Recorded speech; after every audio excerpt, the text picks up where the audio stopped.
नमस्कार, सी न्यूज़ भारत देख रहे हैं आप। मैं हूं अखिलेश पांडे। वक्त हो चुका है न्यूज़ बुलेटिन का। इस बुलेटिन में हम दिखाएंगे कि कैसे हर्षोल्लास के साथ भागलपुर और गुजरात के दाहोद में मनाया गया कुर्बानी का त्यौहार बकरीद।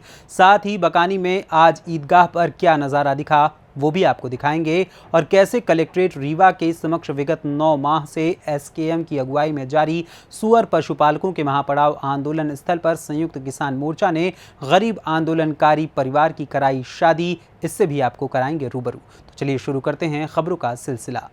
आज कुर्बानी का त्योहार ईद उल अजहा है। इसको लेकर भागलपुर व भागलपुर के आसपास के क्षेत्रों में काफी हर्षोल्लास के साथ इस त्योहार को मनाया गया। आपसी सौहार्द व भाईचारे के माहौल में मस्जिदों में नमाज अदा की गई। देर रात तक कुर्बानी की तैयारी के बाद सुबह होते ही मुस्लिम समुदाय के लोगों में मस्जिद जाने की तैयारी होने लगी। शहर के विभिन्न मस्जिदों में सुबह 8 बजे से नमाज के तरीके व उसके वक्त का उद्घोषणा होना शुरू हो गया। निर्धारित समय से पहले पहुंचे लोग मस्जिदों में नमाज के लिए बैठे। नमाज के बाद बधाई व मुबारकबाद का सिलसिला शुरू हुआ। नमाज के बाद अन्य समुदाय के प्रबुद्ध लोगों ने भी बकरीद की मुबारकबाद के साथ एकता व भाईचारे का संदेश दिया। वहीं हर मस्जिदों के सामने सुरक्षा को लेकर पुलिस प्रशासन भी काफी सजग दिखी।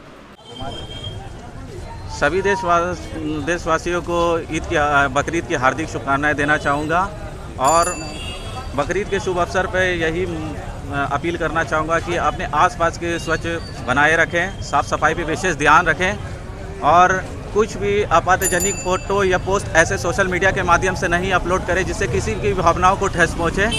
और खुशी का त्यौहार है, इसमें आपसी भाईचारा बनाए रखें, शांति माहौल बनाकर इसे परिवार के साथ। मैं भागलपुर ततारपुर का समाज सेवी अकबर टाइगर खान। आज बकरीद का पर्व है जी। कैसी आपको क्या इसमें आपको लगा कि आपका पर्व इस तरीके का मनाया जाए, यह आपको कैसा लग रहा है? समाज को क्या संदेश देना चाह रहे हैं आज के दिन? मैं सबसे पहले समाज को हार्दिक शुभकामनाएं देना चाहता हूँ। हैप्पी बकरीद ईद उल अजहा की तरफ से। और ये हमारे इस्लाम और पूर्वजों की तरफ से चलता हुआ आ रहा है ये पर्व बकरीद, जिसमें कुर्बानी का पर्व है। ये पर्व हमारे हज़रत इब्राहीम अलैहिस्सलाम, जो कि एक पैगंबर थे, उनके बेटे इस्माइल अलैहिस्सलाम के थ्रू ये पर्व दिया गया था। उनको जब सपना आया था कि वो अल्लाह की राह में कुर्बान करने जा रहे थे अपने बेटा को, तभी उसे जब सपना आया कि तुम ए इब्राहीम, तुम अपने बेटा को इस्माइल को अल्लाह के राह में कुर्बान करो। तो उसने जब सुबह अल्लाह पाक के राह में जब उसे कुर्बान करने गए, तो सुबह उसने जब देखा कि जैसे कुर्बान करने जा रहे थे, तो सुबह उसने देखा कि वो अचानक से वो बेटा वो एक बकरा का रूप ले लिए। इसके कि बकरा के कारण इसलिए हम लोग बकरीद का ये त्यौहार मनाते हैं, और मिलजुल के हम लोग सब एक दूसरे से गले मिलते हैं, गिला शिकवा दूर करते हैं। और बकरीद और जितना भी उसका गोश्त मीट सब आता है सब गरीबों में बांट दिया जाता है। और जो भी सारे गरीब लोग हैं, सारे जो गरीब लोग हैं जो कुर्बानी नहीं कर पाते हैं, उसे वो मीट सारा जितना भी मीट बनता है सब गरीब में बांट दिया जाता है। तमाम इसमें बकरीद के त्यौहार में ये जो मीट जो होता है, जो बकरे का जो मीट होता है, बोला जाता है कि इसका 4 हिस्सा लगता है। तो 4 हिस्सा में एक हिस्सा अपने घर में बनाया जाता है और 3 हिस्सा बांट दिया जाता है। तो इसकी क्या प्रथा ऐसी है क्या?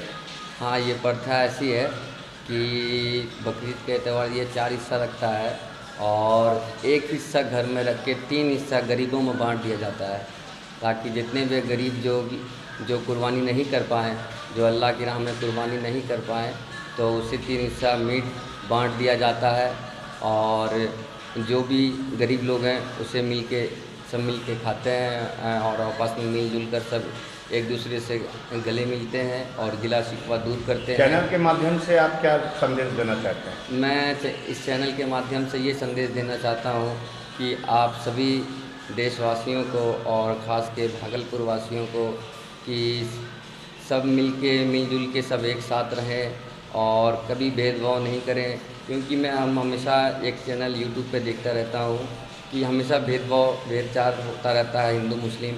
ये ऐसा कोई बात नहीं है, हिंदू मुस्लिम का कोई बात नहीं है। भाईचारा बना के रखें और सब एक दूसरे से मिल के रहें, एक दूसरे की मुसीबत में हमेशा खड़े रहें। परिचय? मेरा नाम शाहरुख नैयर उर्फ बन्नी खान, जेडीयू जिला महासचिव अध्यक्ष, युवा नेता भागलपुर। भागलपुर से सी न्यूज संवाददाता राहुल की रिपोर्ट।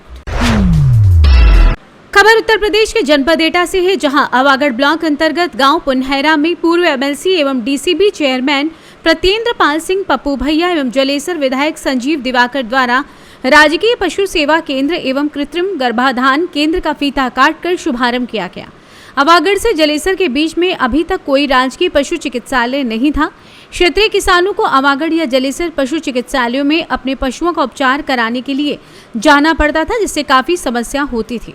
पुनहेरा के आसपास के ग्रामीणों की समस्या को देखते हुए शासन द्वारा गांव पुनहेरा में एक राजकीय पशु सेवा केंद्र एवं कृत्रिम गर्भाधान केंद्र स्वीकृत करते हुए राजकीय पशु सेवा केंद्र हेतु भवन निर्माण कराया गया, जिसका आज शुभारंभ कर दिया गया है। उद्घाटन समारोह में अन्य कई वक्ताओं ने भी अपने अपने विचार व्यक्त किए।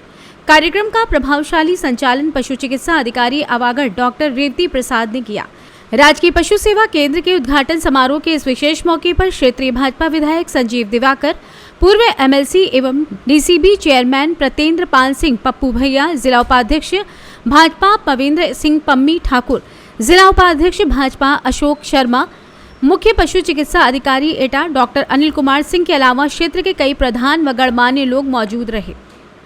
आज गांव पुनहेरा में ये जो है कृत्रिम गर्भाधान का उद्घाटन समारोह हुआ है, इसमें क्या कहना चाहेंगे? ये हमारे जिन भाइयों ने दान दिया है इस जमीन को, मैं उनको बहुत बहुत धन्यवाद देता हूँ और बहुत बहुत मेरी तरफ से उनको मैं ये कहूँगा कि ऐसा ही एक अनुकरणीय कार्य सभी जगह हो, और तो फिर हमारे पशुपालन का काम भी अच्छा बढ़ेगा और जो हो रहा है उसमें इतनी अच्छी प्रगति हुई कि काफ़ी अपेक्षाएं भी हैं हमसे, जनता की अपेक्षाएं हैं। अभी अब मैं जैसे कहूँ कि अवागढ़ में केवल एक ही अस्पताल है, पशु अस्पताल, तो यहाँ भी एक और अस्पताल बन जाए, तो इसके लिए हम उम्मीद करते हैं कि यहाँ के जन सहयोग से ये हो सकता है।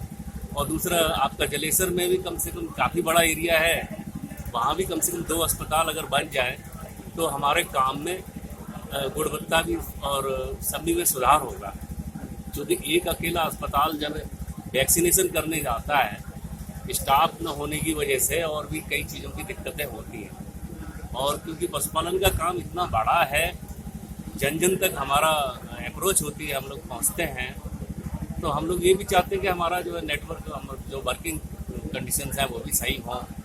जब हमारे पास अस्पताल नहीं होंगे तो हमें दिक्कत होती है। हम यही चाहेंगे कि जनप्रतिनिधि हमारे बीच में हैं, और मैं ये भी उम्मीद करूँगा कि वो हमारी बात सुन के इस बात के लिए प्रयास करें कि कम से कम जलेसर में 2 और अवागढ़ में 2 अस्पताल और खुलवाएं। अभी यहाँ पर ये राजकीय पशु सेवा केंद्र खोला गया है, इसमें क्या क्या ग्रामीण क्षेत्रों के लोगों को सुविधाएं मिल सकेंगी? तो इसमें ये है कि ये जैसे कि हमारे एक तरीके पशु चिकित्सालय के ये सेकंड पार्ट होते हैं, मतलब सहयोगी कह सकते हैं उनको। तो जो कार्य पशुपालन विभाग में पशु चिकित्सालय का होता है, उसको यहाँ की जनता तक पहुँचाने का काम ये पशु सेवा केंद्र करते हैं। इसमें आपका जो टीकाकरण का कार्य है और पशु से संबंधित जो सरकार की योजनाएं चलाई जाती हैं, समस्त योजनाओं का प्रसार प्रचार भी यहाँ से होगा, और चिकित्सा इत्यादि की सुविधाएं तो होती ही होती हैं। कृत्रिम गर्भाधान का कार्य हमारे यहाँ चलता ही रहता है, ये रूटीन वर्क है। लेकिन जो बीच बीच में जो सेवाएं आती हैं, जैसे चारा विकास योजनाएं, चारा बीज का प्रचार प्रसार करना, और बहुत महत्वपूर्ण योजनाएं हैं डिजीज फैली, तो ऐसी बीमारियों में इन लोगों का बड़ा सहयोग होता है। जितना हमारे ज़्यादा से ज़्यादा संस्थान होते हैं, उतना ही जनता की सेवा बेहतर हो पाती है। तो मैं यही चाहूँगा कि ज़्यादा से ज़्यादा इस क्षेत्र में विकास हो, 2 अस्पताल कम से कम और आएँ, और ऐसे अगर सेवा केंद्र भी अगर आ जाते हैं तो हम उसका भी स्वागत करेंगे। और सरकार की योजनाएं भी हैं, केवल मांग की जरूरत है। अगर यहाँ से मांगें पहुँचेंगी तो वहाँ से अस्पताल के लिए व्यवस्थाएं हो जाएंगी। विधायक जी, आज पुनहेरा में आपका आगमन हुआ है, क्या कार्यक्रम का क्या कहना चाहेंगे? पशु सेवा केंद्र नीति प्लान में बहुत काफ़ी मैंने प्रयास किया है, तो इसका लागत में सोच रहा था। आज पशु सेवा केंद्र का उद्घाटन भी काफ़ी अच्छा लगता है। जो है माननीय मुख्यमंत्री और दूसरे लेकर इंसान तक की चिंता करने वाले माननीय मुख्यमंत्री को धन्यवाद। अभी भी मेरा करीब 10 करोड़ रुपये अभी एक हफ्ते में शुरू किया है। गंदकों का काम चालू हुआ, हमारे क्षेत्र में काम चालू हुआ और 10 करोड़ की लागत से मेरे पीडब्ल्यू की सड़कें नव निर्माण संविधान से मांगते हुए प्रयास कर रहा हूँ। लगातार उनका आशीर्वाद मिलता है और आज वही कारण है आज़ादी के 70 साल में जो नहीं हुआ वो माननीय प्रधानमंत्री माननीय योगी जी के नेतृत्व में केंद्र सरकार के 2 साल और प्रदेश सरकार के 6 साल में जो निगाह दिख रहा है वो आज़ादी के 70 साल में है। उन आज़ादी और मेरी देश को जनता के आशीर्वाद से दोबारा मुझे सेवा करने का मौका दिया, वही बड़ा है। तो हम सारे विधायक में लगातार अपना खून पसीना बहाने एटा से सी न्यूज संवाददाता रमेश जादौन की रिपोर्ट। बकरीद मुस्लिम समुदाय का मुख्य त्योहार है जो हजरत इब्राहिम की कुर्बानी की याद में मनाया जाता है। इस्लाम धर्म में गरीबों का खास ध्यान रखने की परंपरा है। बकरीद के दिन मुस्लिम समुदाय गरीबों पर खास ध्यान देते हैं और पैगाम देते हैं कि वो सच्चे हृदय से अपनी मनपसंद चीज़ दूसरों की खुशी के लिए अल्लाह की राह में कुर्बान करते हैं। ये त्यौहार पूरे देश में उत्साह के साथ मनाया जाता है, जिसके फलस्वरूप तिलकवाड़ा नगर में मुस्लिम समुदाय की ओर से आज बकरीद का त्यौहार मनाया गया। सुबह से ही मुस्लिम समुदाय ने मस्जिद पर पहुंचकर नमाज अदा करके पूरे देश में सुख शांति के लिए अल्लाह के पास दुआ करके एक दूसरे को गले लगाकर बकरीद की शुभकामनाएं देते हुए उत्साह के साथ बकरीद का त्यौहार मनाया गया। 29/6/2023 ગુરુવારના રોજ ઈદ ઉલ અધા નિમિત્તે તિલકવાડા શહેરની અંદર હર્ષોલ્લાસની સાથે ઈદનો તહેવાર ઉજવવામાં આવ્યો। તિલકવાડા શહેરના તમામ બિરાદરાન ઇસ્લામ મસ્જિદમાં જઈ નમાઝ પઢી ગળે મળી એકબીજાને ઈદ ઉલ અધાની મુબારકબાદ આપી અને આ જે ઈદ ઉલ અધા હઝરત ઇબ્રાહીમ અલૈહિસ્સલામની સુન્નત જે એમના દીકરા ઇસ્માઇલ અલૈહિસ્સલામની કુરબાની પર આ તહેવાર ઉજવવામાં આવે છે। જે તહેવાર આપણા તિલકવાડા શહેરની અંદર તમામ બિરાદરોને ઇસ્લામ અને ગામ લોકોના એકતાની સાથે ઉજવણી કરવામાં આવી। गुजरात से सी न्यूज संवाददाता वासिम की रिपोर्ट। बकानी में आज ईदगाह पर सुबह 8 बजे मौलाना मन्नान कादरी ने ईद की नमाज अदा करवाई।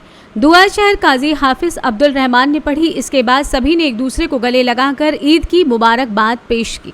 इस मौके पर जिला प्रशासन ने भी ईदगाह पहुंचकर सभी को बधाई दी। जिला कलेक्टर आलोक रंजन, पुलिस अधीक्षक ऋचा तोमर, प्रशिक्षु IS शुभम, अतिरिक्त पुलिस अधीक्षक चिरंजी लाल मीणा सहित अन्य अधिकारीगण मौजूद रहे। वहीं मुस्लिम समाज की ओर से ईदगाह सदर शराफत अली अब्बू ने सभी अधिकारियों को माला साफा पहनाकर इस्तकबाल किया। बकानी से सी न्यूज संवाददाता रमेश शर्मा की रिपोर्ट। कलेक्ट्रेट रीवा के समक्ष विगत 9 माह से SKM की अगुवाई में जारी सुअर पशुपालकों के महापड़ाव आंदोलन स्थल पर संयुक्त किसान मोर्चा ने गरीब आंदोलनकारी परिवार की शादी रचाने का ऐतिहासिक कार्य किया है। मोर्चा के संयोजक शिव सिंह ने बताया कि बसोड़ समाज का सुअर पशुपालन ही रोजी रोटी का जरिया था, जिन्हें शिवराज की तानाशाह हुकूमत के नुमाइंदों ने अफ्रीकन स्वाइन फ्लू बीमारी के चलते उनके हजारों सुअरों को बिना किसी इलाज के इंजेक्शन देकर मरवाने का काम किया है। बहुत सारे सुअर बीमारी से मर गए। सरकार के कानून में मुआवजे का प्रावधान होने के बाद भी उन्हें मुआवजा नहीं दिया गया। इस मौके पर सैकड़ों आंदोलनकारी उपस्थित रहे। कार्यक्रम में मोर्चे के संगठन भारतीय किसान यूनियन टिकैत मध्य प्रदेश किसान सभा, अखिल भारतीय किसान सभा, राष्ट्रीय किसान मजदूर महासंघ, शहीद राघवेंद्र सिंह, किसान संघर्ष समिति सहित अन्य संगठनों का योगदान सराहनीय रहा।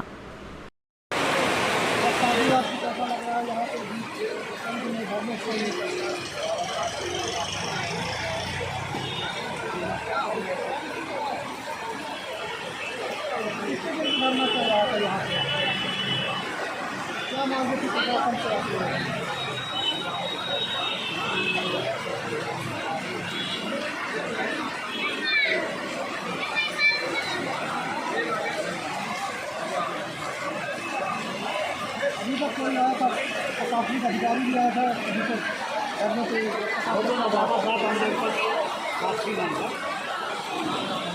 ज़्यादा से पूछी ना बना, इनसे पूछी,